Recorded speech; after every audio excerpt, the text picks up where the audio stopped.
tewu ko mogo do be ko niw koma u kana wali ce i kani bolo de wali musoma ko ba fo innamal a'malu binniyati ko bo fo ambe min fo min ye ni silamɛ sariya ko ni ye haramu de ni y'o kɛ ŋaniya ko to yɔrɔ la haramu kɔni ye haramu de ne y'a kɛ ma kɛ ni haramu ŋaniya ye o to yɔrɔ la o haramu kɔni ye haramu de ŋaniya do yɔrɔ to yɔrɔ la an ye min fɔ ciden ko ja amartukum bi shay'in fa'tu minhu mastata'tum wa idha nahaytukum an shay'in fastanibuhu ciden ko ni nyaw nyamra ni min ya she ko kala min ni nyaw bali min na de aya yire koloso ma de pew aya yire koloso ma de pew ŋaniya ko to yɔrɔ la tele fulana na ya soro ŋaniya tun kanyi ci bolo dama parce que ciden ko inna fil jasadi mudgha إذا صلحت صلح الجسد كله وإذا فسد الجسد كله ألا وهي القلب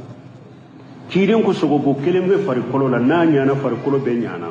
نا تيانا فريكولو بي تيانا اكو يدو سكونde ni nganya tun kanyi idu sukun tun kanyi tanka foraye ko ala da ya haramu ya kirin da ya haramu ya wali ce kana bulo da wali musawo na ya sure kan nganya kan idu sukun kanyi ta dama abada jon kan nganya be kirin kan nganya bu kiren ko ana nabiyyu la usafi al mar'a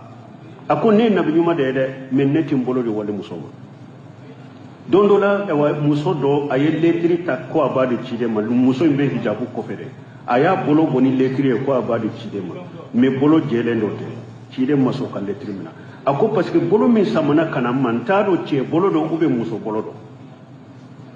muso ko ay ne muso de ako munna iye muso ite jabeda i bolo la parce que muso man ka ke bara i bolo jele pes komi ce ako ni muso en hadisa en bi dawda ko ni muso mun nay ma jabeda o de yato yelle tiri sama kana mai ka bolo jele no jabeta lan taro ce bolo do ube muso bolo do maso kamina har kan letri mina muso bola maso e ka dusu ko kan nganya be nya ka ciden bo